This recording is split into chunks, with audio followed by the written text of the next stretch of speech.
Hello, this is Simon Brew. I'm the editor of Film Stories magazine, and a very warm welcome to a special episode of the Film Stories podcast. Come with me. And I show you how deep the rabbit hole goes. And movies that had stories. That the story just sucks them in. This is just the beginning. Stories. We would be honored if you would join us. Hello, and a very warm welcome to Film Stories with Simon Brew. I am Simon Brew. As always, that's absolutely everything you need to know about me. The aim of the podcast, though, well, it's given away in the title. I'm here to talk of the stories of film, and I tend to talk about development stories, production stories, marketing stories, release stories, all those ingredients that go and make the films that we know and sometimes love, just that, the films that we know and sometimes love. The films I tend to cover in this podcast have more of a mainstream leaning to them than anything else. They're films I'm interested in or invested in to some degree. I try not to do snark. I try not to punch down. This podcast is a celebration of cinema, an appreciation of those who make it, and just in awe, really, of just how difficult it is to get a film from A to B. What you've happened upon here is one of my very occasional special episodes of the podcast. And so this one was, for only the second time in all the years I've been doing it, recorded live in front of an audience in London in October 2022. And I'm delighted to say that I was joined by writer, director, producer Paul Feig, primarily to talk about his film work. We also talk about a little bit of television as well. Couple of things just to set the scene. I don't think in the conversation you're about to hear I explain who Judd Apatow is. I suspect most of you know, but he's a director, a writer and a producer in his own right. And of particular relevance to the conversation you're about to hear, he was producer of the TV show Freaks Geeks and of the film Bridesmaids, and that's where his name comes up. I also talk about one of Paul Feig's early films, a movie called I Am David, starring Joan Playwright. We explain most of it throughout the production, but just in case, that's the movie that we kind of settle in on and talk about a little bit early on. There's one moment where we acknowledge there's a photographer in a room. That's because there's a photographer in the room. And there's also a few moments where I play clips. So what I've done here is I've truncated the clips a little bit for those of you who weren't in the live audience. I've kept them as they were in the room at the time, just because there's audience reaction to them, but they play a bit shorter in the recording. Other than that, everything you're hearing is entirely in context. We talk about every film, I think, that Paul Feig has made to date. Now, ordinarily, I'd set up an interview with a clip from a film or something along those lines, but this was a live show. The best thing I figure I can do is shut up, play the live show. So I'm going to take you to Leicester Square in London in October 2022 for an in-depth conversation with Paul Feig. Ladies and gentlemen, it is my great pleasure to welcome for this Film Stories live in conversation podcast, Paul Feig.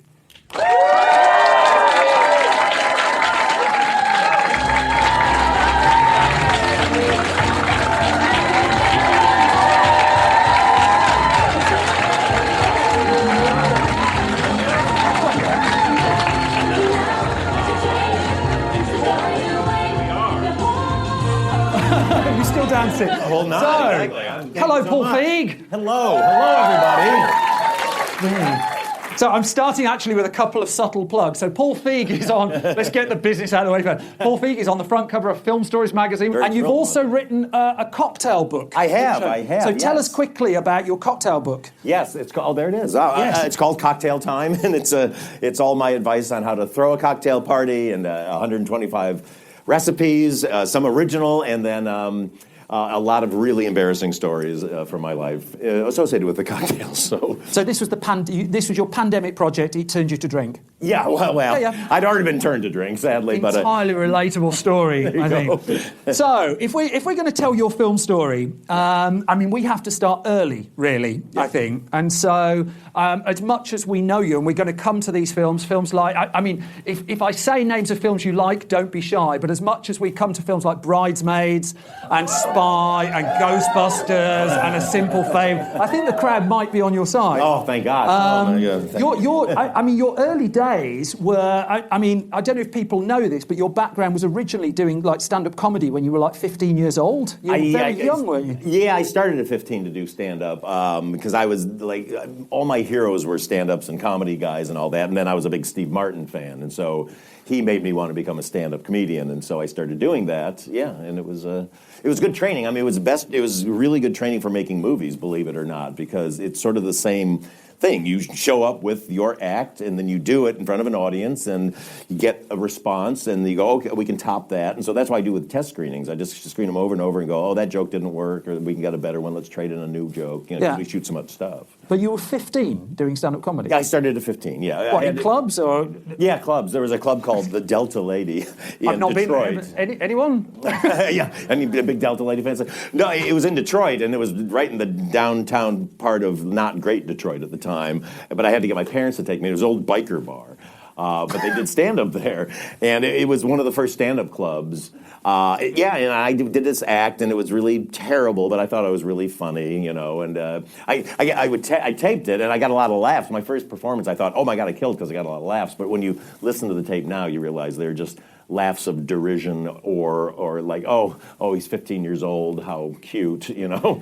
So not exactly the response I was hoping to get from my stand-up act. What kind of jokes does a 15-year-old tell a bar full of bikers, bearing God. in mind the relative youth of our front row? Yes, exactly. Hi, everybody, by the way. Good to see you. When you're starting out in comedy, you don't know what your voice is, so you just imitate other people, and so...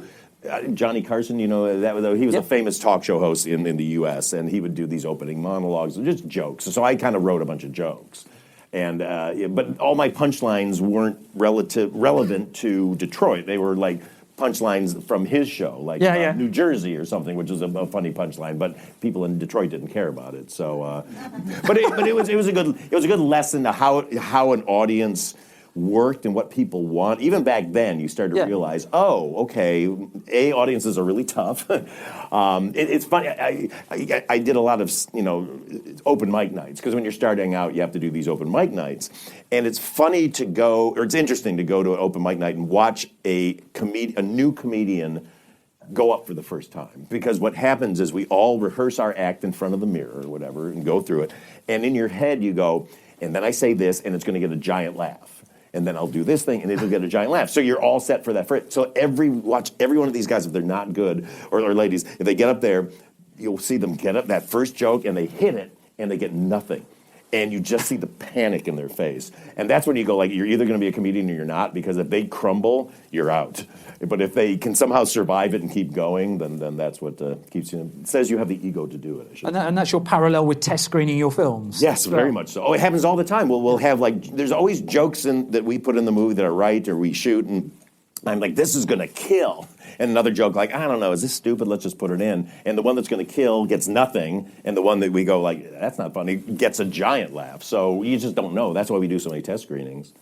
So when I told people you were going to come on this show, I got some very odd messages from people. You have some interesting people who you attract on social media. Oh, my, well. I don't know whether you've noticed this. But there was one... Now I'm very nervous. Well, there was one message that came through, because you moved into acting. That was your break into screen work. Yeah. And I don't think there's that many fans of the film Ski Patrol behind. But Ski Patrol, if memory serves, was a spin-off, a sort of police academy team doing a skiing movie. Is that right? Well, it was the producers, Paul Maslansky, who did the... So that's you on the end. That's me. I'm Stanley, the janitor who wants to be on the Ski Patrol, but he's not talented. It's a tough life, isn't it? It is a tough life. No, that was my big break as an actor. Like the first feature film I got in, and it was a big role. But, it's not a good movie by any stretch of the imagination. But it weirdly was one of those movies that played on cable constantly. So there's a group of people who were growing up in the 90s that think that's the funniest movie ever. And they'll come up and be like, oh my God, Ski Patrol is my favorite movie. I was like, when's the last time you watched Ski Patrol? Because there are that thing, there's things that we grow up with, we're like, oh my God, so great, and then you revisit it and you're like, ooh, wow, is that what I thought was really good? So is this the thing, people come up to you and say, that film you're in's really good, and you turn around and go, no, it's not. A couple of times, I would more go like, oh, when's the last time you saw it? Just because, if they really like it and they still watch it, then I'm like, well, good for you. Well, I've got another picture of you in an early acting role as well here. So that's you. There we go. And that's you. It's there for you as well. Oh, there we go. That's you being directed by Tom Hanks. Yes, yeah. In a really terrific... Has anyone seen the film That Thing You Do? Yeah, it's a really great good film, movie. right? Really sweet film as well, isn't it? It's such a great movie, and it's such a lovely. It's sweet. That's what I love about it. It's just kind of a friendly, happy movie, and. Yeah. You know, and I was in that. I auditioned for Tom. I auditioned for the lead role, actually, which ended up going to Tom Everett Scott. Yeah, I think. But then Tom thought I had a funny voice, and he asked if I could do a DJ, which I can do a DJ voice, and so did it. And got the role. And the funny thing with Tom is anybody who is in that movie is literally like family to him now. So we've stayed friends forever because, like, you're OG if you were in the thing you do. So are you going to direct Forrest Gump too? Yes, is that what it was? That'll be me. And then I was told I absolutely have to put up a picture of you playing Eugene Poole. Have we got any Sabrina fans in? I mean, we're going into the niches. not the good. Nowhere near as many Sabrina fans, but look at you there. Yeah, there you go. Look at you. So yeah. And so a lot of your career, what I find really interesting about your film story is how much of it has been bounced back. Yeah. And in the case of Sabrina, sorry to go into slightly dark places. That's all right. The story that I've got on that is you were basically, inverted commas, let go after one season. Yes. Because they didn't know how to write for you. Yeah, that was the excuse. I mean, I think it was also that the showrunner at the time ran afoul of the mother of the star. And so she kind of swept her and anybody she brought along with her out. And I was one of the team of that showrunner. So, but what had happened was I did one season on that. I've been on a bunch of TV shows as a regular, and they all got canceled after the first season. So, you know, when you're an actor, you just want to get a role on a show that goes, because then you're just taken care of for years. So I finally was on a hit show, took that money, put it into making a low-budget film, all my money. And then as soon as I finished it, they called me up and said, oh, we're not going to bring you back to the show. So I pretty much bankrupted the family making this small movie. But that was the thing that kicked me out of the nest and made me say, I've got to go behind the camera. I've been wanting to do it for a long time. And so actually, it was a good thing. So the small film that you made was Life Sold Separately. Yeah, it was, I had this money, and this is back in the old days when you had to shoot everything on film. Yeah. So all my money had to go into buying 16-millimeter film stock, because I wrote a movie, said, what's the cheapest movie I can make? Feature film. I was like, okay, it's 4 people show up in a field in one day, and they think a UFO's coming, and they got to figure out why they're all there. And that's it. So, like, you know, no lighting, natural light, one costume, a field, and it still cost $35,000 because of the film processing. And then I just couldn't get it sold or into any film festivals anywhere. So it just became this bust of, I was bankrupted the family, and I lost the job, and I didn't have all the money. I couldn't sell the movie, and I had a bunch of scripts that nobody cared about. And it was really, I was like, I guess I'm out of the business now. And I was like, what am I going to do for the rest of my career? And then fortunately I wrote Freaks and Geeks. Freaks and Geeks. With no disrespect to Life Sold Separately, which barely got a murmur from this lot. Well, I know. I think there's slightly more recognition for Freaks and Geeks. No one has ever seen Life Sold Separately. Well, I tried to find it. No, you can't. It literally, you have to come to my house to find it. Well, you know, I'm free after. Okay, come on. Let's all go to my house, right? We'll get on a plane. Exactly. Excellent, excellent. So, I mean, it's odd you should mention Freaks and Geeks. Essentially, this is a film podcast, but I mean, it would be remiss of me not to mention one of the finest television series of its era. I don't know how many of you know the story of Freaks and Geeks. I mean, just look at the number of faces that it broke into modern-day Hollywood. Every single one of those people you cast, you and Judd Apatow cast, and went on to have and still in almost all cases there, he's enjoying. Some are extremely successful. Yes, well, absolutely. I mean, John Francis Daly co-directed Game Night, didn't he? Game Night, and he just did the new Dungeons and Dragons. Dungeons and Dragons, yeah, and then Seth Rogen does everything. Yes. Are you on a percentage? I wish. Oh, man. I get nothing. But Freaks and Geeks, because I think this is the bit of the story that I really like the most. I mean, Freaks and Geeks came from you at rock bottom. Yeah. And then you just threw your heart and soul into the one thing you really wanted to make. Yeah, I'd been wanting to make movies, but realized that, that was such a hurdle I wasn't able to surmount because of the movie I just made didn't go anywhere. But then my friend, Matt Reeves, who just directed the Batman, latest Batman movie, he's an old friend of mine. He used to be my wife's assistant. Are we all keeping track of who these friends are? Can someone in the audience just keep a list? We'll just nick your phone afterwards. Exactly. No, but Matt had with J.J. Abrams, he created Felicity, a show called I remember Felicity. that. And I watched that. He had me watch the pilot, and I was like, an hour-long TV show. That's a cool format because it's kind of like a movie, but it's a little less so. Yeah. And I always wanted to do a show about all the people I knew in high school because I felt like I wasn't seeing those people portrayed on the screen. It was always all the high school teen stuff was very soapy and like everybody was having sex and all this stuff. And I was just like, we were a bunch of nerds, man. We were just trying not to get beaten up, and all my friends were burnouts and stuff. So I said, I'll write this as an hour in the hour-long format, and so I'm glad I did because that's how we were able to get it made. And so the story of Freaks and Geeks was then tragically, although it sort of worked in your favour eventually, it gets cancelled at the end of its first season after you've poured your whole heart and soul into it. Mm-hmm. And you're, I'm taking you down like very, very happy memories. No, it's fine. And you're back down at rock bottom. It wasn't rock bottom, but it was the bottom was right there because this is the days when this is back in 1999, 2000 when I was so inspired by what you guys did here in the UK because it used to be I would come to I've been coming to England since the 90s or early 90s, and you'd go into like H&M or whatever, HMV or whatever the old stores were, and you could get every TV series on videotape, so you could get seasons of TV shows and watch them and catch up. We didn't have that in the States, so the only way your show would have a life after it is if you did enough that went into syndication, so it would play in reruns on other TV stations. So when you get canceled, your show's gone. Yeah. So it was kind of like we were really critically acclaimed and we had a lot of fans, but when the minute you get canceled, it's just like people are just like, oh, I heard that was a good show, and it's devastating because you just can't show anybody. And so we kept trying to get it sold other places to put it out on videotape or to pick it up somewhere.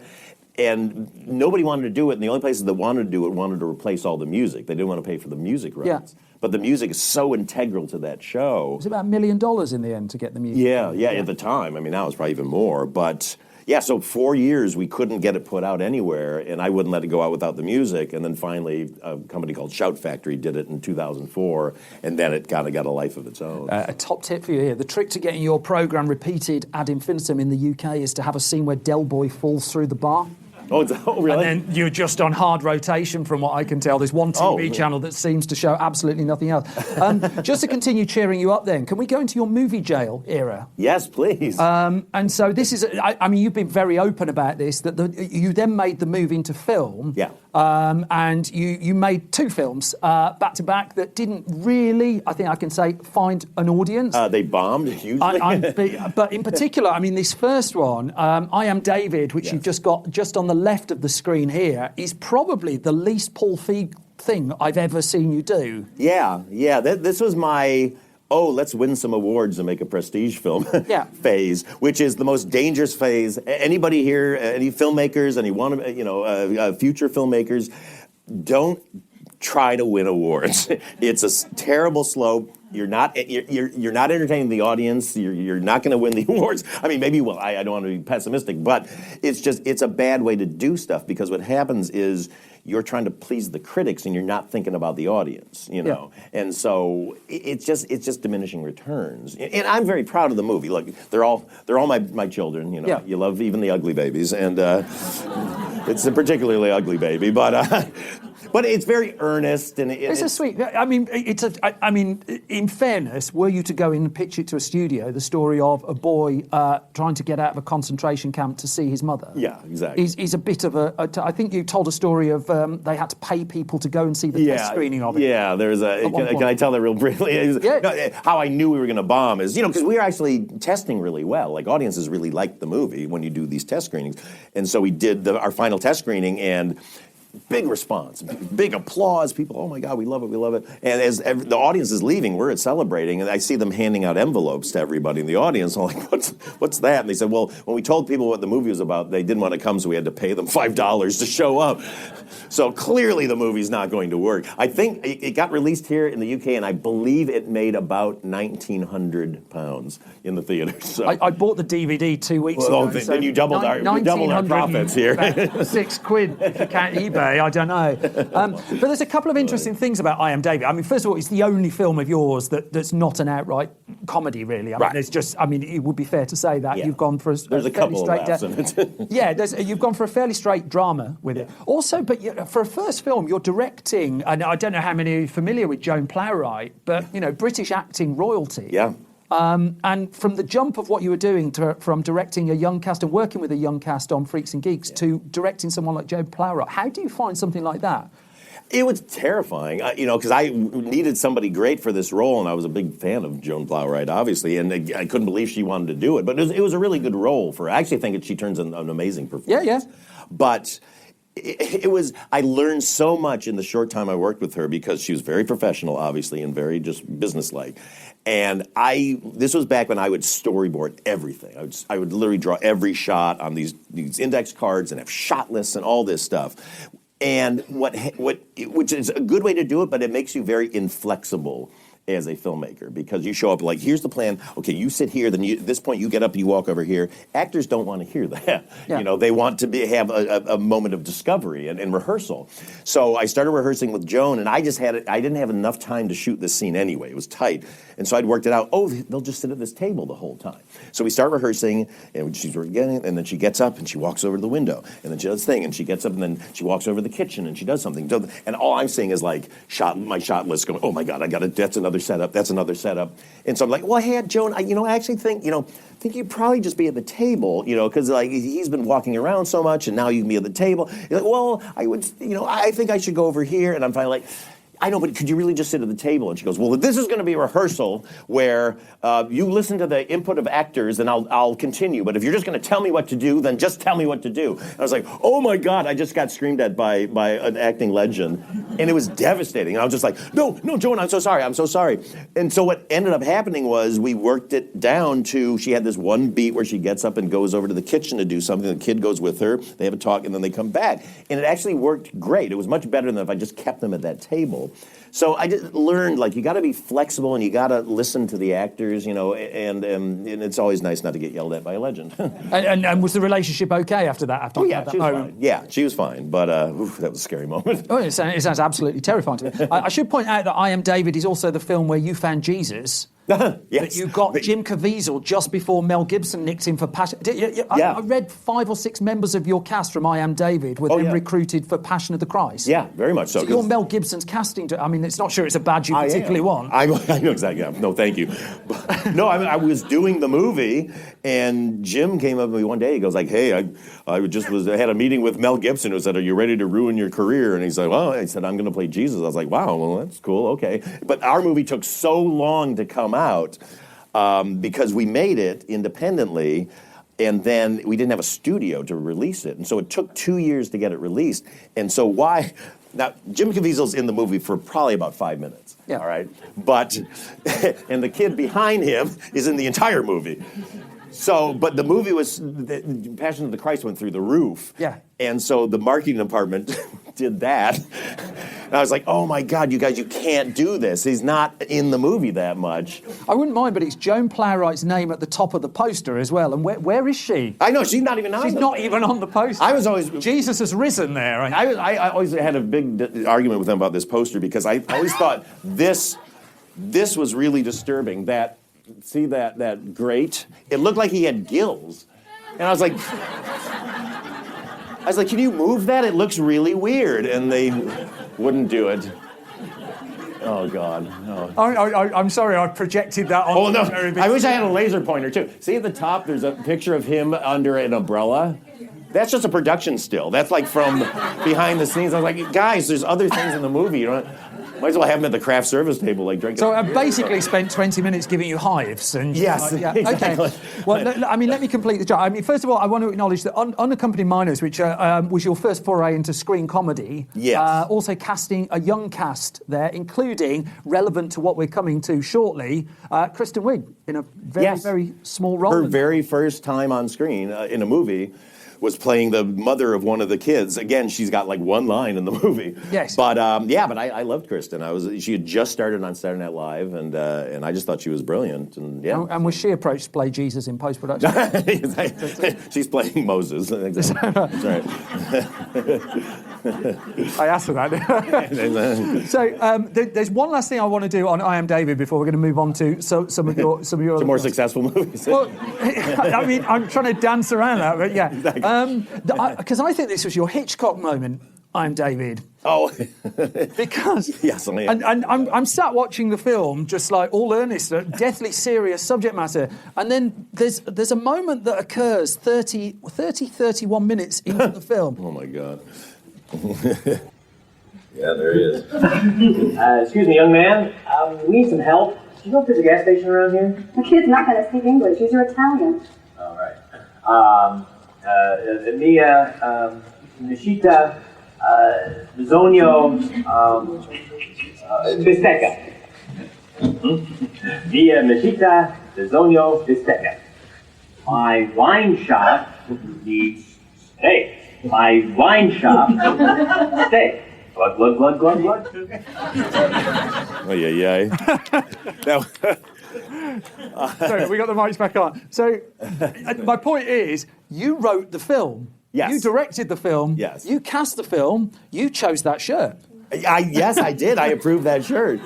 No, here the story on why I'm in this movie is Tim Blake Nelson was supposed to play that role. Is that right? Yes, and then he couldn't get his visa in time to come over and do it. So, like the day of, I was just like, oh, okay, give me the ugly shirt.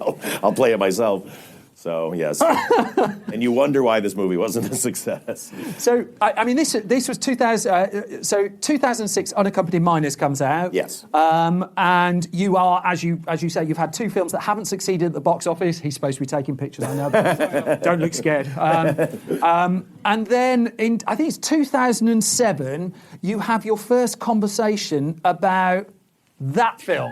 Yes. So, for those listening on audio, that is Bridesmaids, and this is 4 years before we got the film, though. Yeah, it was actually... other directors were in the mix. Well, what happened was I was in post-production on Unaccompanied Minors, and Judd called me up. I've known Judd forever. We were stand-ups together. I've known him since he was 17 years old. And he always, every project he's working on, he'll do like a table read of, and he invites all his comedy friends to come and give notes and stuff. And so he said, hey, Kristen wrote this script, the wedding script, and come and take a look at it. I want to see if you'd be interested in it. And so we did the reading. They did a reading, and it was all these really funny actors up there. But it was, like Melissa McCarthy was there, but playing a completely different role. And then there was other really funny women up there.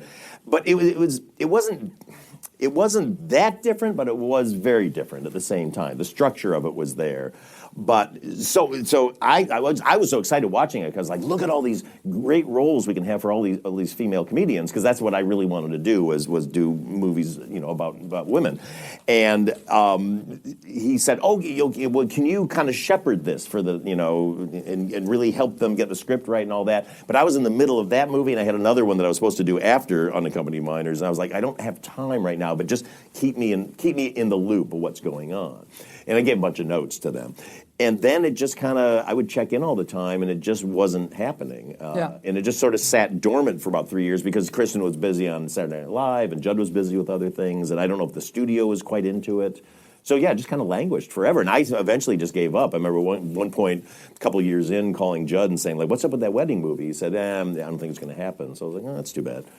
So I always ask when someone says this, what was the film you were going to make after Unaccompanied Minors? I was going to make this thing called Absolutely. What? No, I don't know what was it called. Smooth Operators. It was like a spy movie. It was actually kind of. It was a funny idea. Like a super spy, it has to team up with the nerdy dude down in the basement who's in charge of all the computers, and so very standard kind of 2000s kind of comedy. And was it unaccompanied minors not breaking through at the box office that just took that straight out? Yeah, that absolutely killed it. Like you're the hero, and then suddenly your movie doesn't do well. It's like, hey, nobody's answering my calls anymore. So, just out of interest, did any of those ingredients from that particular film end up in any other project you might have pursued a little bit further down the line? No, I didn't put anything from Spy. I didn't know. I was being subtle. I like that. So but you were still directing at this point, even though you weren't able to get films off the ground. I mean, you directed an episode of Mad Men, for instance, which seems entirely logical from where I'm sitting. I mean, just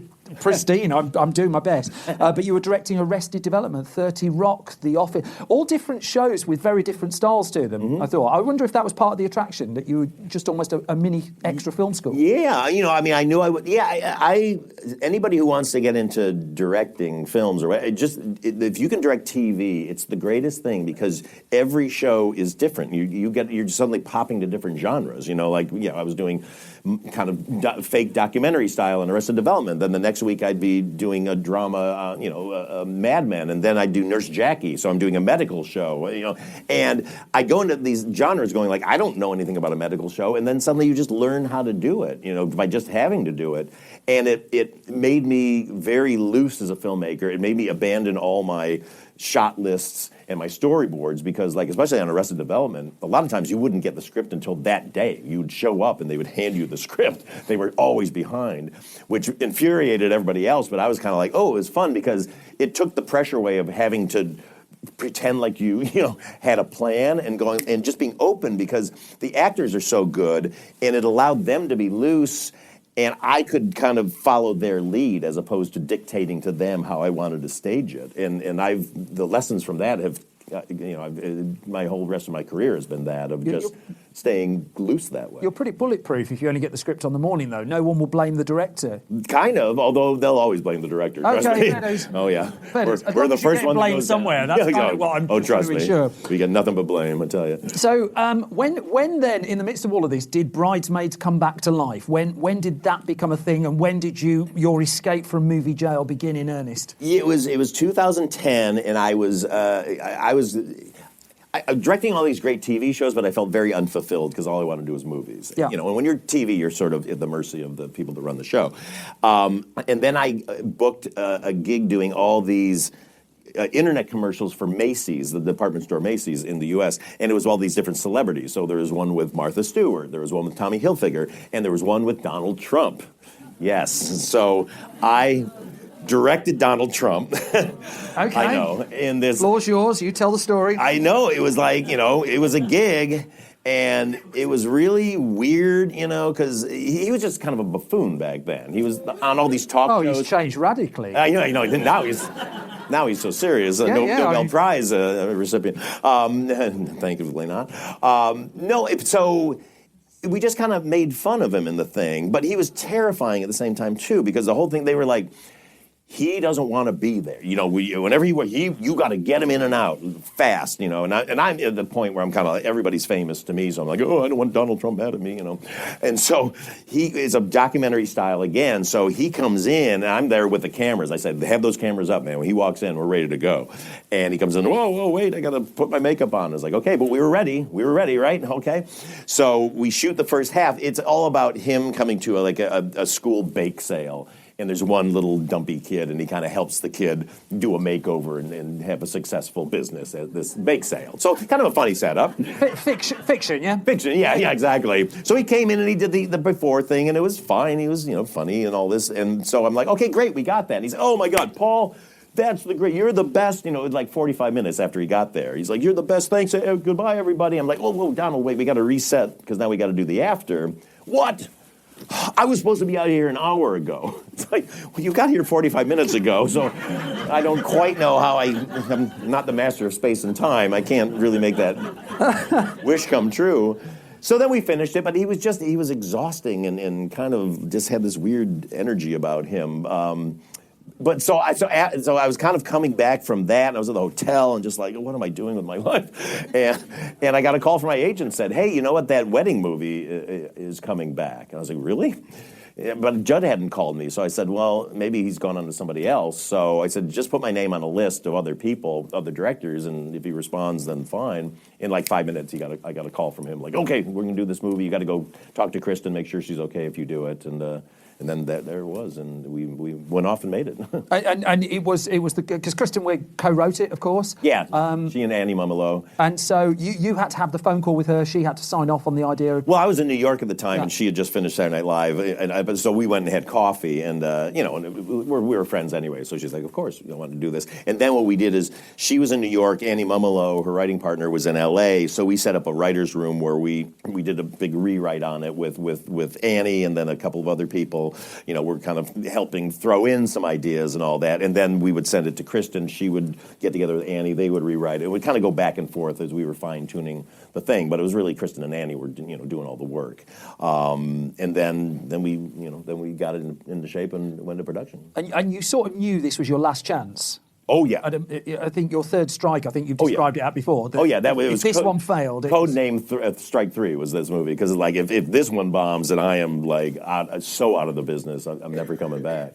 So what does that make you on a set? Does that make you almost fearless? I mean, does it have almost the opposite reaction you expect? You kind of can't think about it, you just have to go, I'm just going to make the best movie I can. But I was working with such amazingly talented people, and we just knew we were getting funny stuff. The thing is, you never, when you're making a movie, you're never, unless it's really going terrible, you never go like, oh boy, this is going to be a stinker. You kind of go like, oh, this is going really well, and you're excited, and everybody's excited, and the studio likes the dailies, but you just don't know. I say this on the set all the time.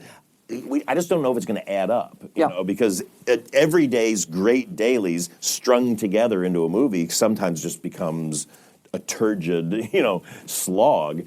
And so you just kind of get the best stuff you can, and that's why we edit for so long. I mean, you shoot a movie in 2 to 3 months, and then you edit for, a year probably.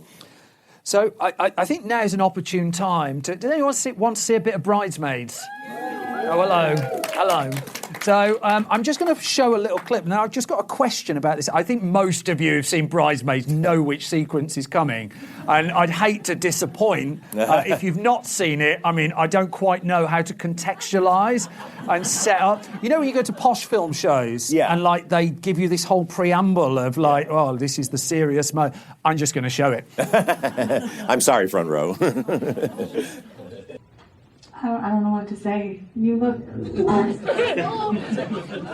Megan, are you okay?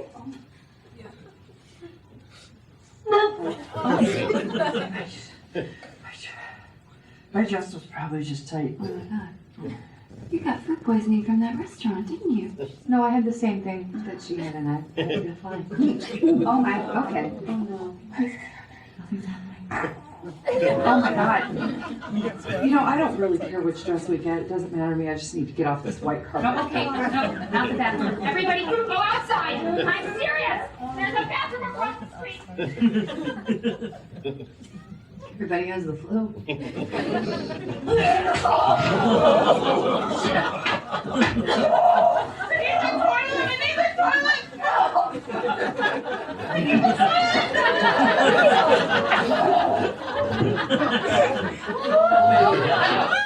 Look away!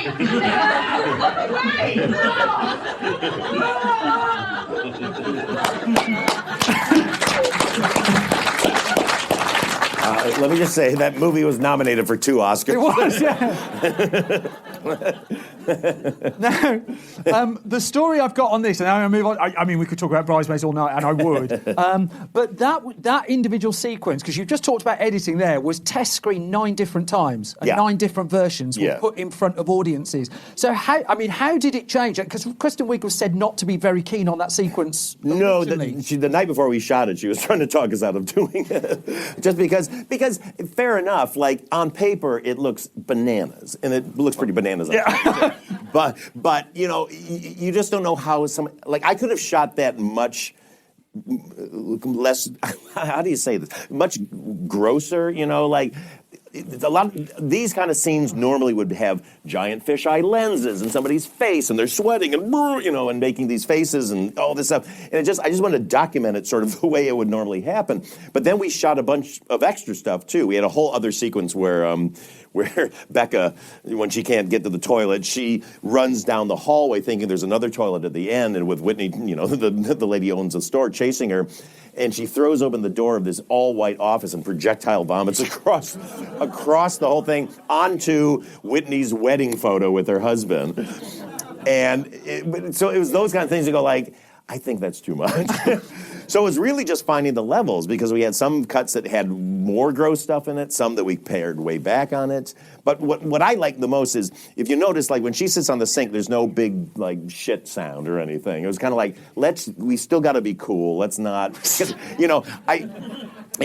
only moment I feel bad about is when Becca pukes on Wendy's head. That's the only moment I go like, oh, I thought about it, if you don't mind. Well, because I never want people to lose their dignity in movies. You know what I mean? It's like, so it's a hard thing to hit. And this is clearly an undignified scene, but I always hate when I watch a movie and I go like, oh, I just feel bad for the actors. Yeah. You know what I mean? But here's the thing about this scene and why I think it works so well, because we all remember all this, which is really outrageous. But the reason this scene is so funny is because Kristen Wiig does not want to admit that she screwed up. Yeah.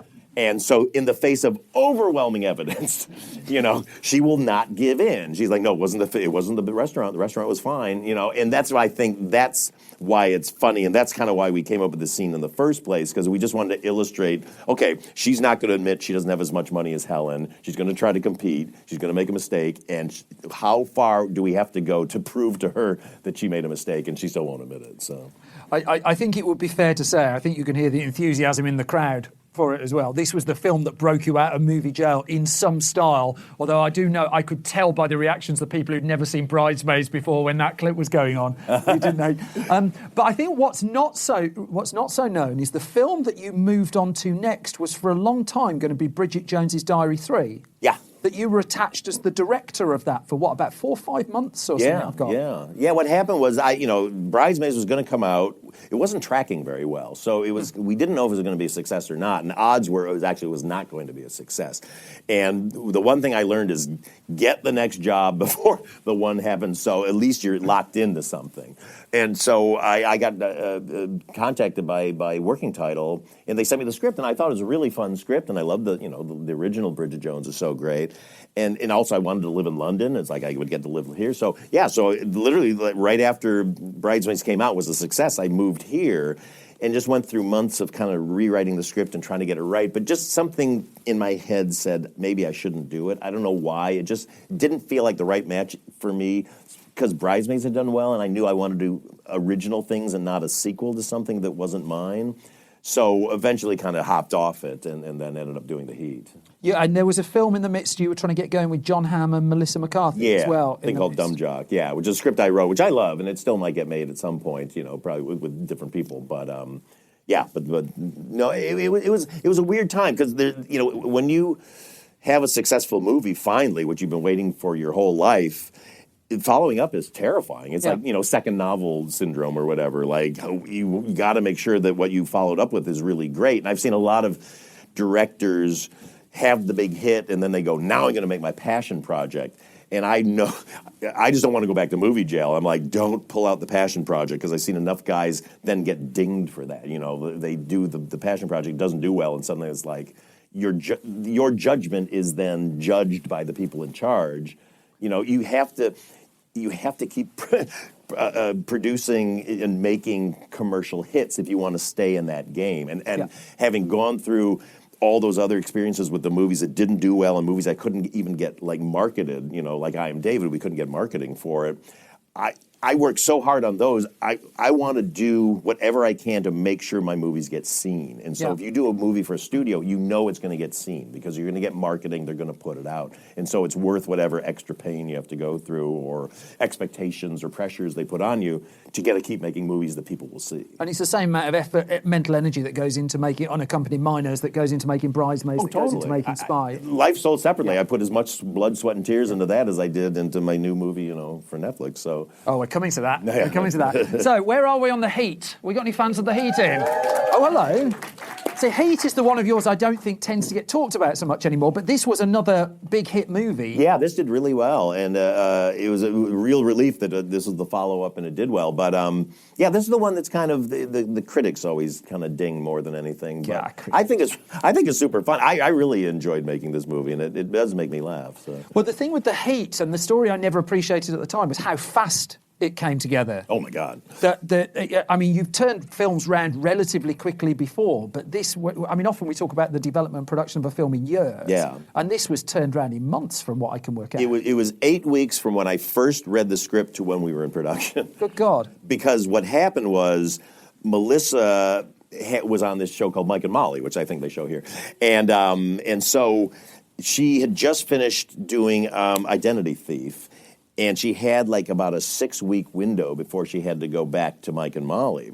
And so this would just fit right in it, but we had to go right away. And so it was this kind of just run to get it done. It almost looked like it wasn't going to happen, and then it did at the last minute. So, but by the last week, she had to shoot with us, get on a plane, fly back, do Mike and Molly, fly back on the weekends, shoot with us. So by the time we finished it, she was exhausted. I mean, we literally had to kind of help her off the set at the end because she was so tired. But we did it. We got it made. Did you enjoy that? Just the haste that came together? Yeah. I love it. I look for projects. I always say I'm looking for a runaway freight train because you can get stuck in development for so long on movies. And if something's ready to go, and I'm a fast rewriter and I'm a fast really kind of working with other writers or redeveloping something and getting it into good shape. But I know there's a date coming up, we're going to shoot it. And I love that because otherwise you just languish. You can just languish forever working on scripts because then everybody's got notes and then they change their minds. And, there's an energy that has to go with the movie. It's about your enthusiasm. It's about the enthusiasm of the people who are making it, the people who are in it. And there's just no substitute for that, I find. For comedy, especially. Just as an aside, you've also done script polishing and script rewriting. Yeah. I believe. Are you allowed to name any of the films that you've... No. Fair enough. We're all friends. Top Secret. It's a great film. That's an amazing film. I haven't done that many, though, because I like writing my own stuff, but occasionally I got to do that. The thing with The Heat, because up until... we'll talk about another potential sequel shortly, but sequels haven't been on your radar particularly. Yeah. But you've talked several times about you had a sequel to this written that was going to take The Heat off into Silence of the Lambs territory. Oh, yeah. Katie Dippold wrote the funniest... Oh, God. So Katie wrote the original as well, sorry. Yeah, she wrote the original. And then, so when we were about to come out, I was like, you should write a sequel, because this could be... I love these characters. And she loves horror movies and all that, so she just came up with this idea that's kind of like them getting pulled into a Silence of the Lambs type situation. And it was super funny, but... Sandra doesn't like to do sequels and all that, and so we just kind of couldn't get it together. But is it Speed 2's fault? Yeah, it is. Because we're all thinking it is totally Speed 2's fault. Is it really? Oh, yeah, it's totally Speed 2's fault. She will reference that all the time. Oh, my life. So, with Bridesmaids and The Heat, that pair comfortably broke you out of movie jail. But was there a point where you sort of knew? Because you've told me a story about with Bridesmaids, there was a screening that took the roof off, and then the reviewer from one of the papers just said there were no laughs whatsoever. Yeah. But you sort of knew at that point that it was working. Yeah, but we still didn't know if it was going to be a success. The story, I've told this before, but briefly, we were told if the movie doesn't make $20 million in its opening weekend, it will be considered a failure. And so they'd have this tracking. And so what happened was the night before, they used to do these midnight screenings, the preview screenings. And I was like, why are you doing a preview screening at midnight for a wedding movie? It's not like a superhero movie. Nobody's going to show up. And so they did it, and it didn't make much money. So all the projections that next morning where people called me up, is probably going to make 13 million at the most. That's what they're projecting. So I walked around all day like, that's it, strike three, I'm dead. But it wasn't until we got into the afternoon when the matinees were starting to come in and all this, and they got any calls like, well, it's looking more like 15 million. And it's like, well, that's still not good enough. Then 17. And then Melissa McCarthy and her husband, Ben Falcone, came over to our house because we're neighbors. He's in it as well, of course. Yeah, he is in it, exactly. He's a fire marshal, or air marshal. Air marshal. And so we were sitting around the table kind of licking our wounds, and all of a sudden these texts start coming in. Oh, actually looking like more like 19 million. Then it was like 20 million. Then it was like 24 million. It was like, oh my God. So we were just like, we got to get to the theater. So we all jump in this car and drive down to the ArcLight, which was the big theater in Hollywood at the time, and walk in, and the place is packed and just rocking with laughter. And it was like the greatest moment of my life because really? It was like, because I literally went from thinking my career was over in the morning to, having at least a career extension for a little bit.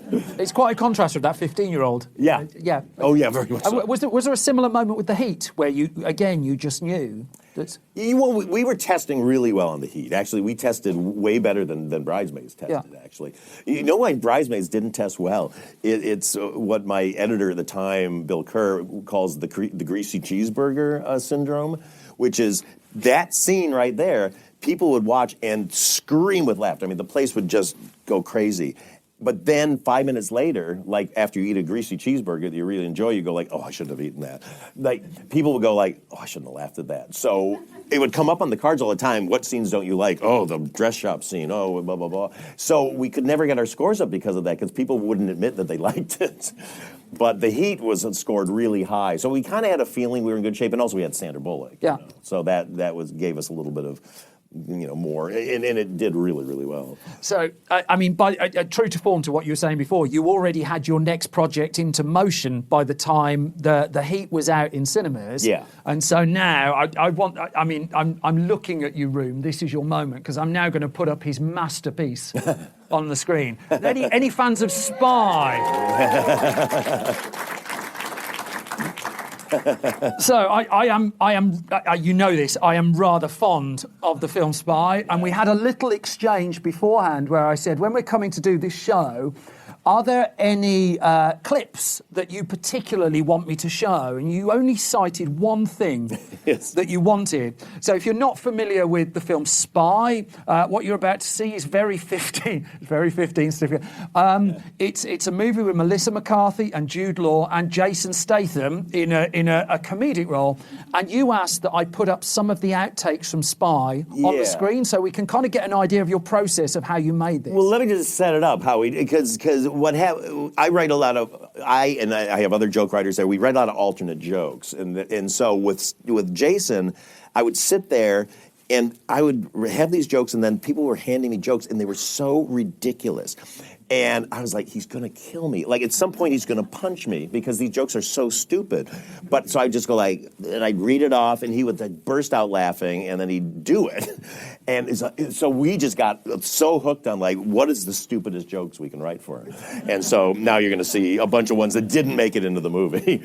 So just to be clear, this is the stuff that didn't run. These are the outtakes, and we just play the clip as soon as the lights come down. Yeah, let's go back and a few some random ones. First one is, I have swallowed enough microchips and shit them back out again to make a computer.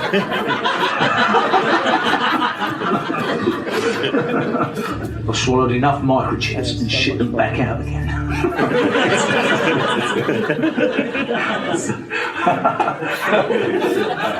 There we go.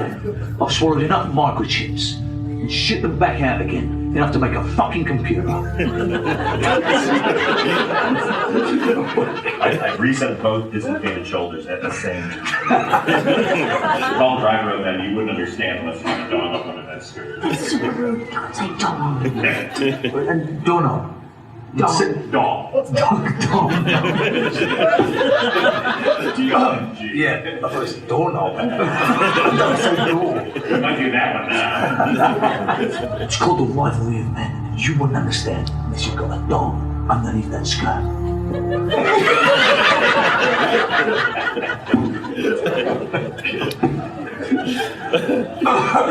You're welcome, Jason. Yeah. Goddamn it, if I was trying to sound romantic, you'd be lying on the floor soaking wet and breathless, wondering, One came out of you, but I'm not, so get the fuck out of my way. Oh my God. Do you want that one? Off the cuff, yeah? Yeah, please. Keep rolling, everyone. Keep rolling. Romantic. Always trying to suck. So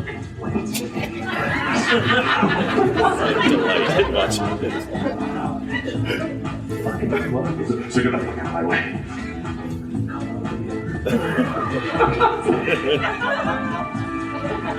Hey, run it. Do a series of three. Okay. Ooh, sounds romantic. I damn if I was trying to sound romantic. You'd be lying on the floor, wet and breathless, wondering what came over you. But I'm not, so get the fuck out of my way. You need to rein it in, buddy.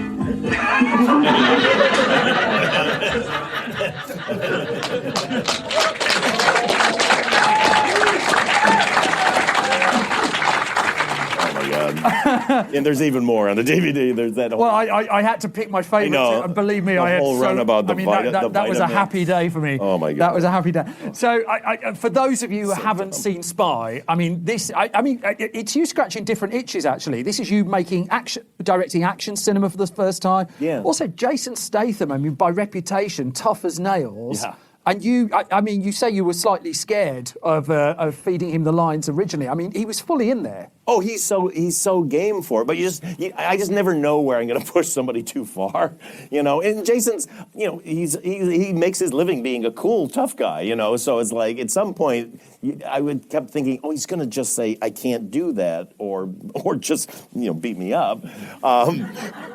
But no, he was just so game to do it because he just had the best time with it, and it's funny when I wrote that role.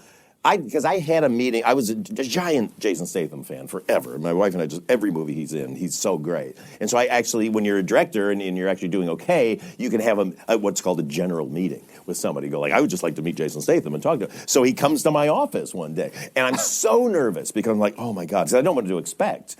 And I'm like, is he going to be really mean? Is he going to be tough? Is he not going to want to talk? And I walk out into the lobby. He's like, hey, Jason. He's like, hey, Paul. And a big smile. And it's just like, oh, he's like a really nice, normal guy. And so I said, I want to write something for you. And so when I wrote, before I did Spy, when I wrote Spy, I wrote it for him. But everybody from the studio would read it and go like, oh, so you're going to cast like Will Ferrell or Ben Stiller or somebody in this role? I said, no, it's Jason Statham. And they thought it was hilarious. I was worried they weren't going to let me do it, but thank God they did, and thank God he did it. So, just in terms of your filmmaking ethos as well, there's something we've touched on when we did the magazine interviews. Spy was the first film where you used French hours. And I think this is quite an important thing, certainly for those of you amongst the audience trying to break in. And this is restricting a working day of film to 10 hours, so that everyone can go home and see each other at the end. Was that like an easy thing for you to be able to do? I loved it. It all depends. If you're organized, you can do it. You know, and you can't. They don't let you do it in the U.S. Because it's more of a European thing. But then I was able, since we shot this in Budapest, to do it for the first time to see if I could do it.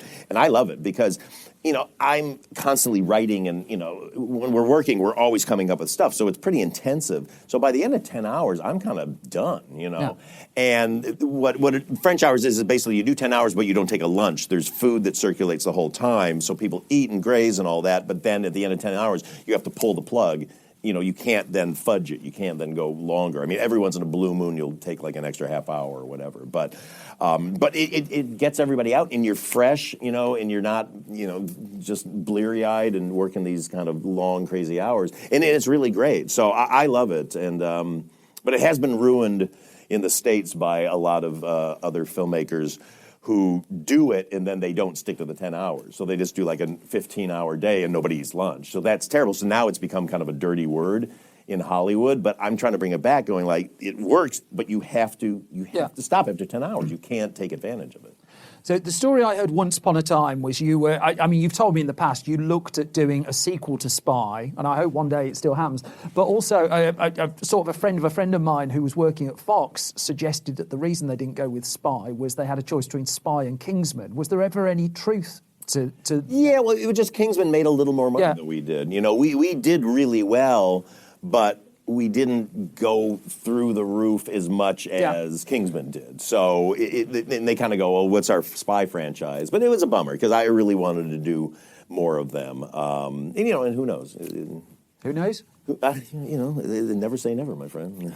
I mean, let's just, anyone in the audience up for a Spy 2? If we can I'll do some market research. Well, thank you, exactly. As long as it's good, and that's pressure's back on me then. All right. Well, I'm going to move on to another film. I'm just going to play, it's not a video clip, I'm just going to play a little bit of audio because I'm kind of interested what happens to the crowd and what happens to you when I play this little bit of audio. I may get booed. This might be a divisive... So, if you can switch the mic off, I'm going to play it and let's see what happens.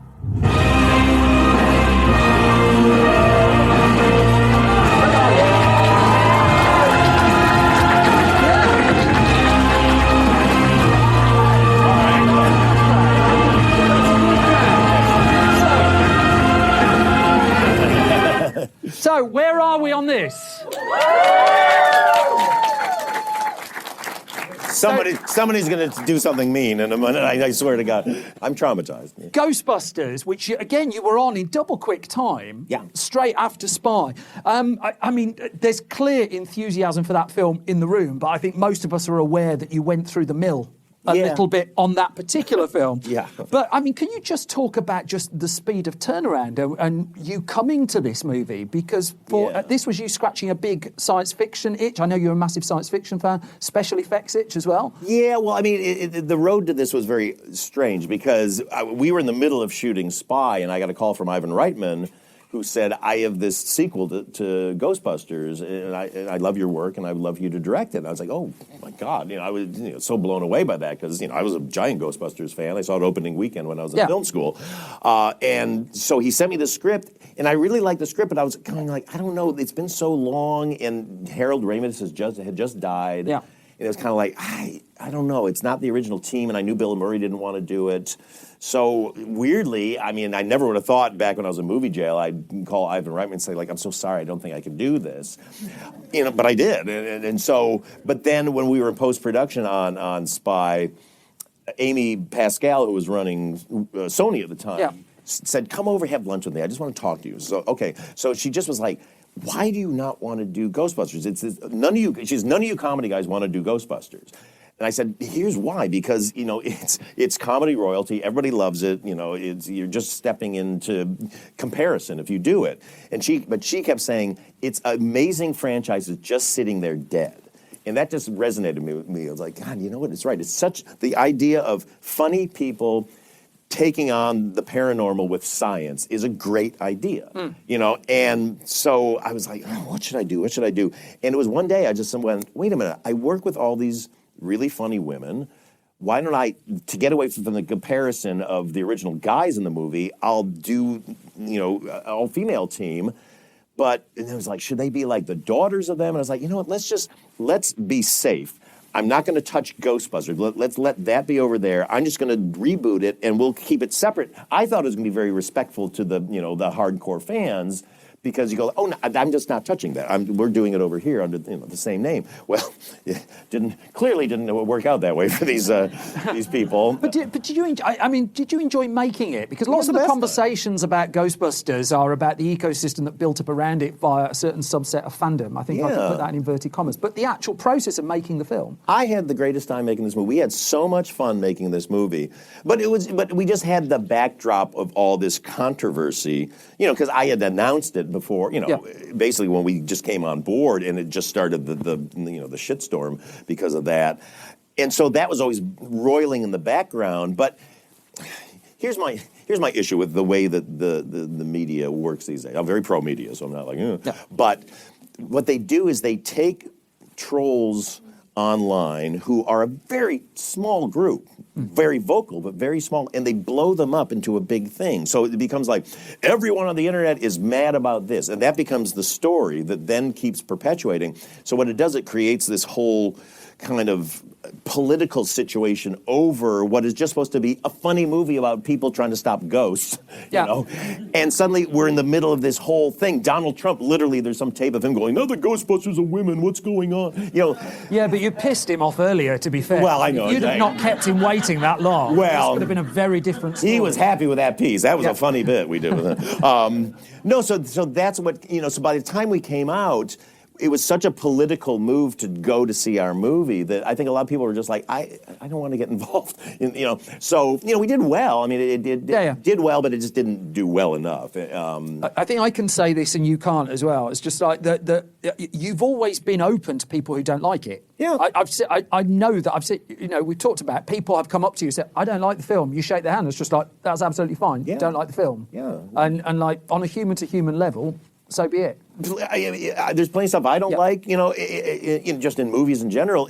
I don't care what, I respect everybody's taste. It's just if I know their reasoning for not liking it is now I get in trouble every time I say this. So well, I can almost sense a little. Can I ask this question then, just to take because a lot of things in terms of filmmaking that aren't discussed, people looking to break into filmmaking, is the mental health aspect of it. And I don't know if I can ask you this, and I understand if you don't want to talk about it, but being in the middle of all of that, just put aside the individual arguments and stuff like that. What's it like for the human being? What are your days like? Well, it's weird because here's I had such a great relationship with the internet before that. I mean, because of Freaks and Geeks, we were like one of the original shows that had like a message board, and we were up with our fans. And so because of that, and then Bridesmaids and all this stuff, I just had the friendliest time with everybody on Twitter. It was just wonderful. And I'd be at dinner by myself and just would start some Twitter thing, and people would have back and forth about food. It was just fun.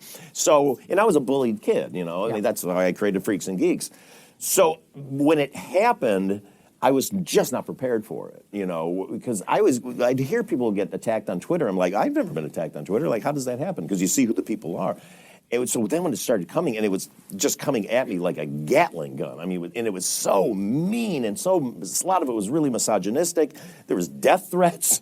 People wanted us to die under a bus. Katie and I get killed by a bus, and all this stuff. And I was just like, but I tried to affect this like, oh man, this is funny, ha ha ha. But no, it was really killing me because it triggered all my old bully things.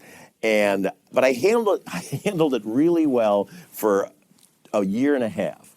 Because I was just like, I'm not answering them. But I also, you couldn't, on Twitter, you couldn't mute people. You could only block people. And so when you would block somebody, it would become a big victory for them. And you would see other people like, hey, you can block them. So it's like, I'm not going to block anybody. I'm just going to let everybody have their say. I'm very democratic. I want to hear if you've got a problem with it. But then, so we finished the movie, and we're in Italy. My wife and I take a little vacation to Capri to relax. And I'm at lunch, and I have a few glasses of wine, and she goes off to the restroom. And I pull up my phone, and there's these two guys who were just up my ass for 2 years. And they wrote something so mean, and I'm just like, you know what? So I'm drunk on wine, write this thing. Was it nice wine? No, it was really good wine. Okay, all right. I just want to put an upside to the story for you. I know. Any recommendations? Yeah, exactly. And it was just basically like, I invite you to go fuck yourself or something. I just like, you've been attacking my actors in this, and go fuck yourself or whatever. So I feel like, just my wife comes back. She goes, why are you smiling? I said, I just feel so good. I finally just let them have it. And then she's like, should you have done that? And I was like, yeah, I showed them. And then I get a call from Judd Apatow going like, you should take that down.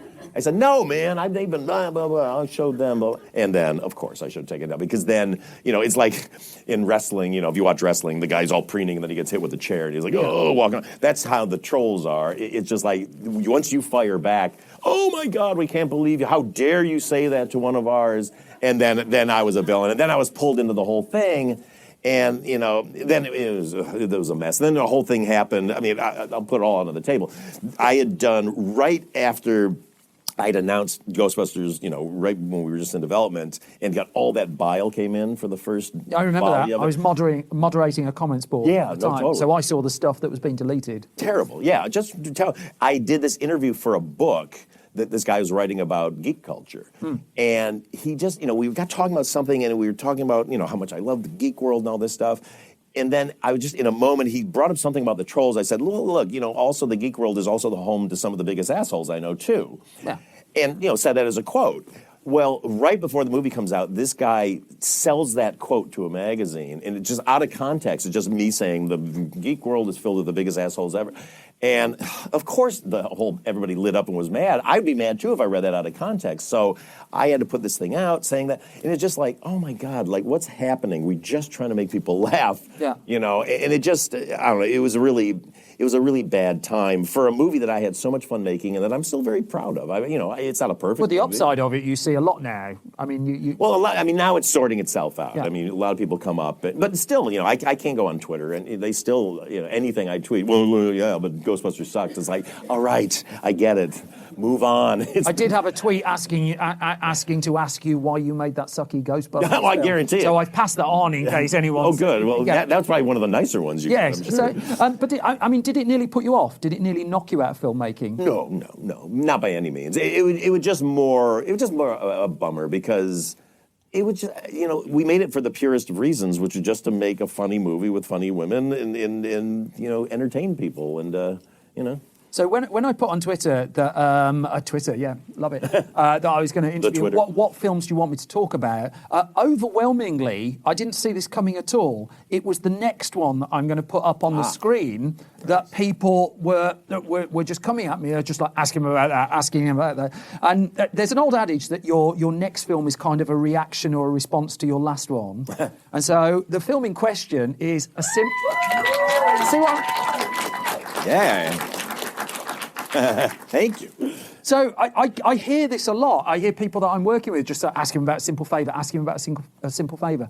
And it's just like, it diametrically opposed to almost what you've been building over the years before. So why that one and why at that point? Well, I mean, honestly, I don't look at it as being much different than my other movies because to me it's a comedy. Yeah. You know, and I love. Here's the thing: if you look at my career, I just do genre movies. Every movie I do is a different genre. I mean, you know, rom-com to buddy cop movie to spy movie to supernatural, you know, comedy to thriller.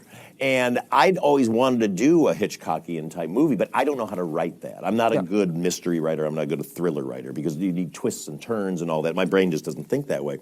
So when I was trying to figure out what to do after Ghostbusters and was developing a bunch of other things, we had our deal at Fox, and Fox contacted us and said, we've got this script. We don't know what to do with it because we don't know if it's a comedy or a drama.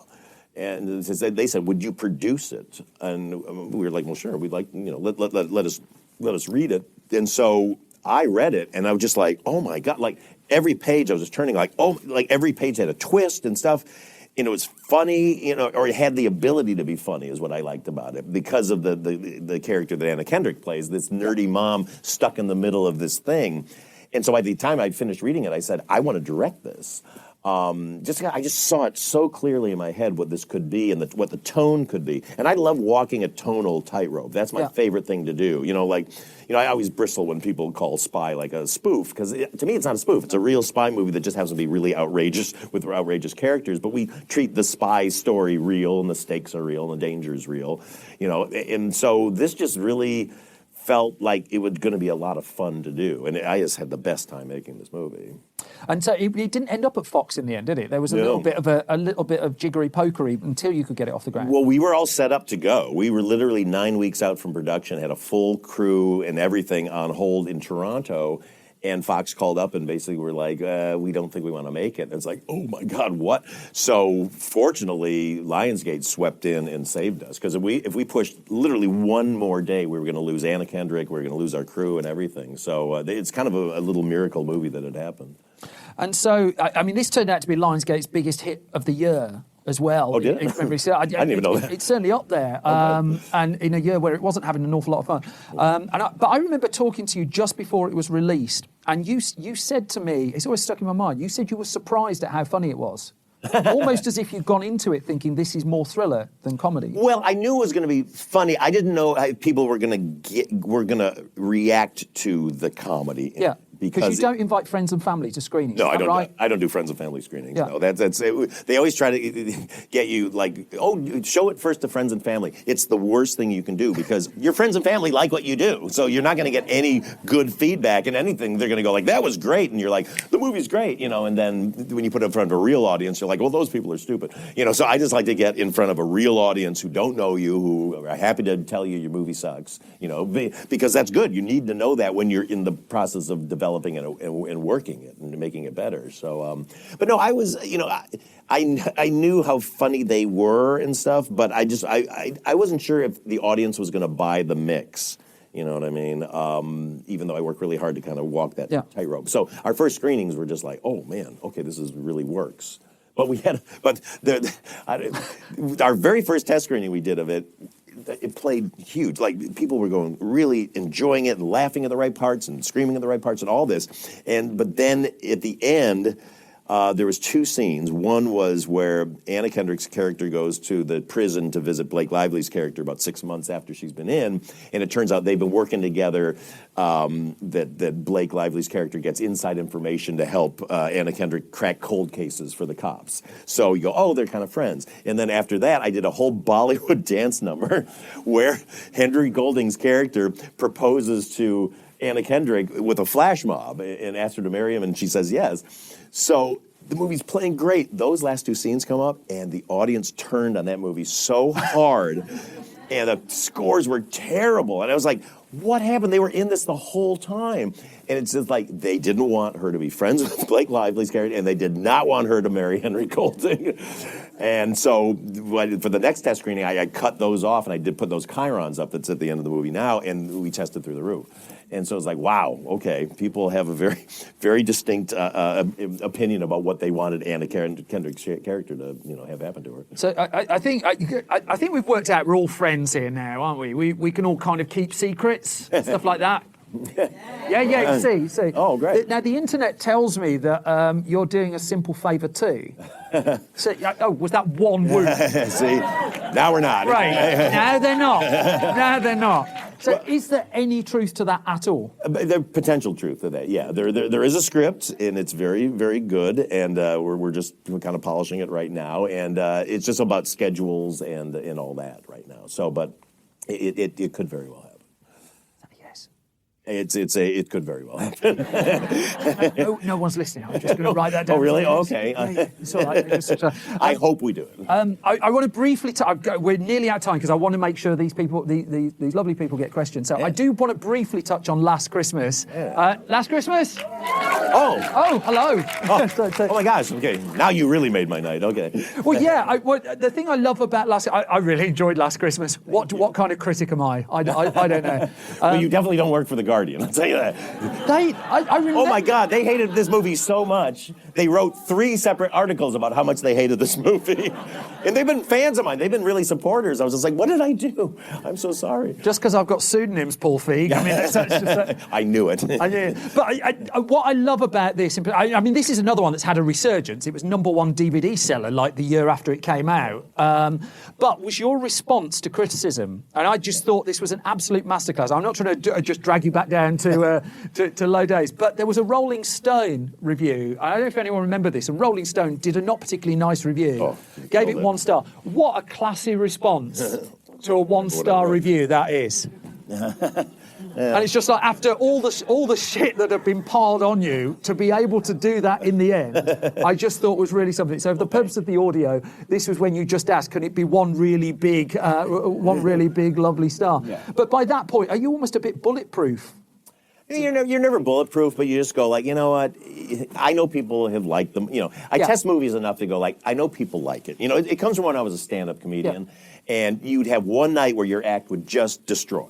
And the next night, the exact same act would just not work with an audience. And either comedians would get really mad at the audience, or you'd just be like, they weren't tapped into it. It wasn't their cup of tea. And so I just kind of learned, like, look, some people, not everybody, I'm a people pleaser anyway, but you can't make everybody happy. Not everybody's going to like what you do. You just got to hope that the majority of people like what you do. And so as you sit here before us, there's a new Paul Feig film about to come out. So it's heading to Netflix this month. Yeah, October 19th. October the 19th. So this is The School for Good and Evil. And I'd said to you before, I could have played a trailer for it, but instead I found a still of you with Kerry Washington and Charlize Theron just behind the scenes. Tell us about The School for Good and Evil, because this is you moving into fantasy, isn't it? This is, again, a whole different world for you. Yeah, another genre. It's based on a series of books called The School for Good and Evil. And it was sent to me by Netflix, and I read I've never been like a giant fantasy fan. I like fantasy books and all that. But I read it. I just loved the story because it's two great, female roles for two young women. It's Sophia Ann Caruso and Sophia Wiley. Sophia Wiley's from High School Musical, the TV series. And it's basically about there's a school that trains fairy tale heroes and villains, and one of our young women wants to be a princess. The other's a daughter of a witch. They get sent to the school, but the princess gets put into the school for evil, and the witch gets put into the school for good, and then they got to figure out why they're there. But it's big. It's a big fantasy movie. I mean, but it's funny and it's beautiful, and I don't know. I've been working on it for a long time. 2.5 years I've been working on this movie. That's as long as you've ever worked in production on one individual film. Yeah, I mean, we were prepping all through the lockdown, and then we actually shot during the last year's lockdown. And but we shot it in Belfast and posted it all here, and I'm really proud of the movie. I'm really happy with it. And so once you finish making A Simple Favour 2, as you've just hey, that's no. Apparently I make. Is the plan to continue doing more of those? I mean, has this scratched a real itch for you? Yeah, they wanted to be a franchise. I would really like to do another one. It was really fun to do, but we got to see how it does. So please watch it when it comes out on October 19th. I need a job, exactly. So we've got about 10 minutes, and so if anyone wants to ask Paul Feig a question, what we're going to do is a microphone is going to appear here. Can you go and stand behind Emma if you want to ask a question? What's your name, sir? Yuri. Yuri, hello. Yes, because there is a really young audience as well, and for people they work in this industry as well. I'm really curious to understand and know what kept you going in those moments when things that were not working out maybe the way you thought, and what kept you believing in yourself. Thank you, Yuri. First of all, if you're oh my God, I can't talk. If you're a Spy fan, you remember Yuri as the waiter who, with the giant book of wines. That is the name of this restaurant, ma'am. So thank you. I love what I do so much, and there's nothing else I want to do. So I kind of box myself into a corner. There's just literally nothing else I feel good about doing or want to do. And if I have to make, TV commercials, or if I had to just shoot, industrial films for corporations, I would do it just because I love making movies, making images and stories on film. So it's a calling. Thank you, Yuri. It's so good to see you too. Hi, my name is Adi Chug, and thank you so much for being here. My question, I guess, I was going to ask you what, you've been through rock bottom, as you mentioned so many times. For creatives who are starting off, hit those rock bottoms sometimes, what would you recommend? And if that's just been answered, then... No, I can. You just have to keep pivoting. It is like... It depends what you want to do. Like if you're a writer, and just keep writing. I know a lot of people I have known in the past who write one script and then they walk around for years with that one script trying to get it made or sold or whatever. And it's like, just keep writing because you don't know. I mean, I had such a drawer full of scripts right before I wrote Freaks and Geeks. And then, finally wrote Freaks and Geeks almost out of desperation. And that was the one that hit. And then that allowed me to pull out the old scripts if I wanted. I didn't, but I could. So, you just got to do that. But also, if you see you're going one direction, you hit a wall, do a little pivot. Like I wanted to be an actor. I thought I was going to be a famous actor. I kind of hit the wall with that. And it's like, okay, let me pivot towards directing because I know I want to do that too. And I can scratch the acting itch by directing because I get to work with actors and kind of get to live through them, make them better, which is more fun for me actually than acting, So so just always just keep. If you want it, you have to want it, And if you can get knocked out of it by negative things or things not going well, then you shouldn't do it. You know what I mean? You know when you have to do it. Thank you very much. Thank you. Hi there. I've just got one question. You talked a lot about test screenings and the responses. And I just wondered, have you ever just thought, no, they're wrong, and just kept it in because, you know, that sort of a camel is a horse made by committee. I was just wondering whether you just thought... Well, I listen to the audience very much, but there's some things I go like, I don't know if they're right about it, so I'll try it again.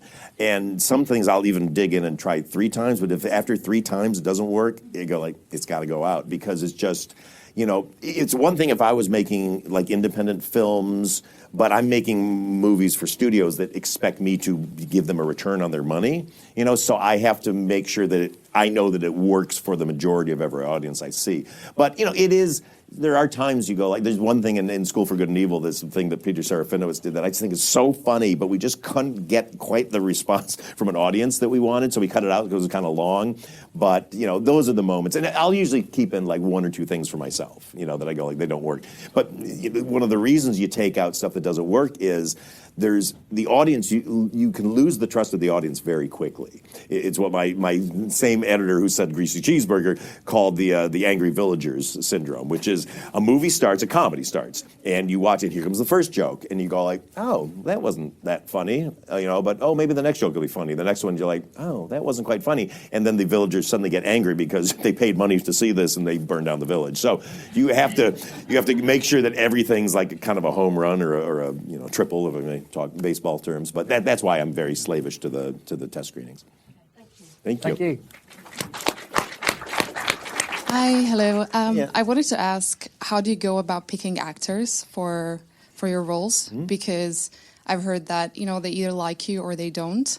Mm-hmm. So what would be your advice maybe as well for actors about, what is it that... Yeah. Well, the first thing I'll say for actors is if you don't get the role, do not think you screwed up.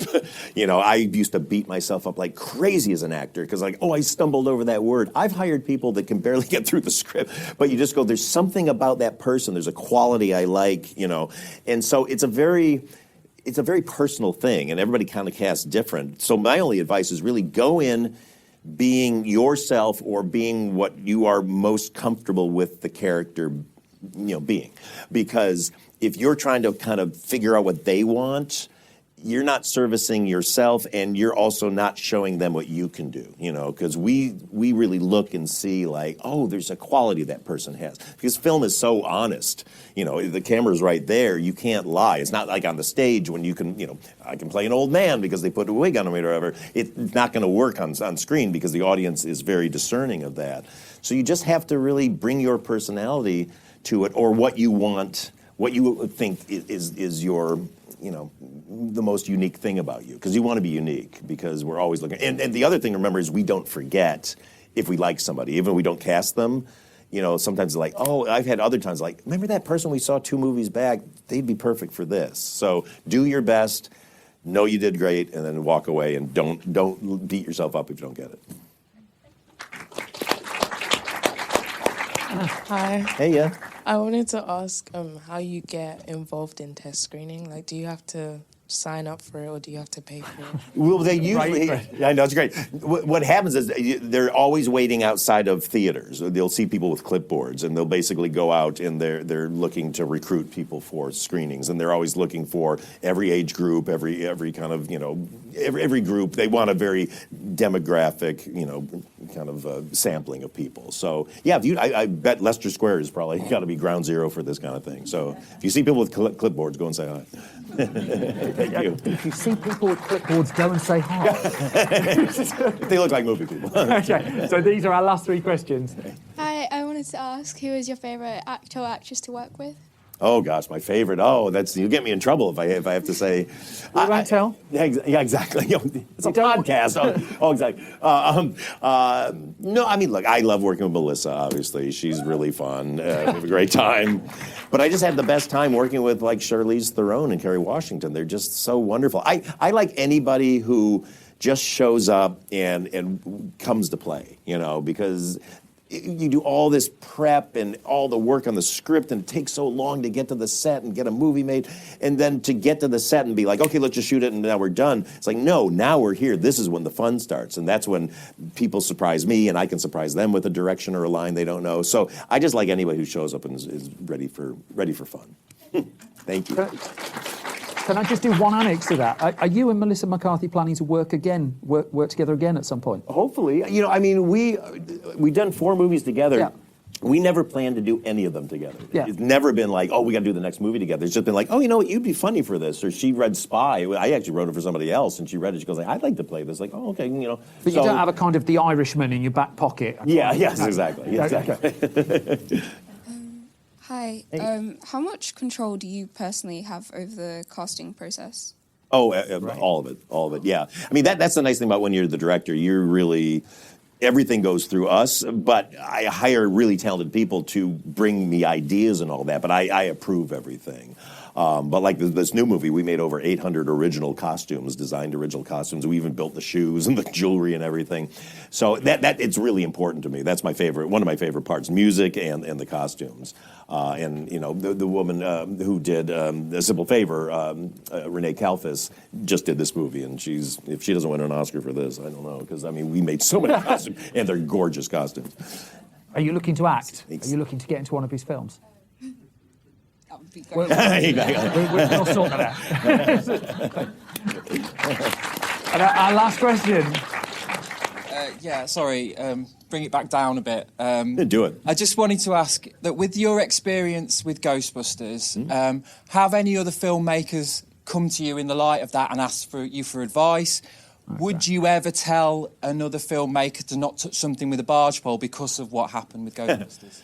I mean, I've talked to other, people, like JJ and I had a nice talk about stuff like that, because the negative response he got for things that he put in, his Star Wars and all that. And no, but you can't let that sway you. You have to find ideas that mean so much to you. Because I always say every time you're looking for a project, you're basically looking for a spouse. Because once you make that decision, it's 24 hours a day, 7 days a week, for a year, for 2 years. It's all you think about, is all you eat, sleep, breathe, and your loved ones, God bless them, put up with just this obsession.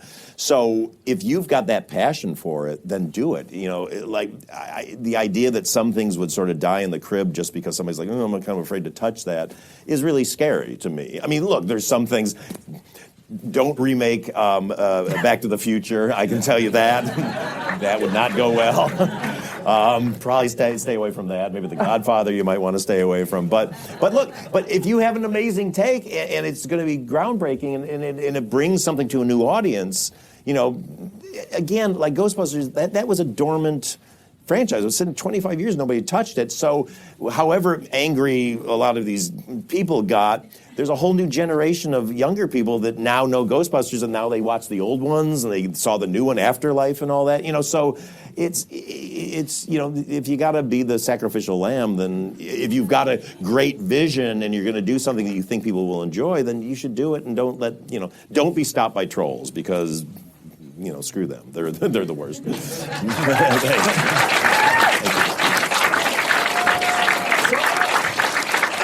got a question? I know, this is kind of cheating because that was supposed to be the last question, but I have a really quick one. Most of your films feature really strong female characters, and I wondered if that was an intentional move and if it's something that you plan to continue. Oh, that's all I do. I will only make movies about with good female, three-dimensional female roles. It's just there's so many movies about guys, and it's great, and I like those movies. I've just never had a take on that. All my friends growing up were girls, and I was close with my mom, and there's been so many bad roles for women in movies for so long that it's all I really care about. That's all I will ever continue to do. Amazing. And also, just one final thing. We know it was your birthday recently, so we have a little birthday. What? Oh my gosh! Oh, everyone in the audience has signed it. Are you kidding? Really? Oh my God! Thank you. It's so sweet of you. Everyone signed it. Oh my God! Thank you. Not from me. I will keep this very close to my heart. This is very kind. Thanks. 40 never looked so good. There you go. So, with huge thanks to Emma Turner and John Moore for helping make this happen. Thank you for all the work you've done behind the scenes. Yes, thank you. I don't know quite how to sum up. He's the star of Ski Patrol. He's the discoverer of Jesus Christ himself, and he's the future remaker of Back to the Future. You heard it here first. Oh, no. Don't worry, the internet will be fine with that. Ladies and gentlemen, please, can you show your appreciation? This is all for you. All for you.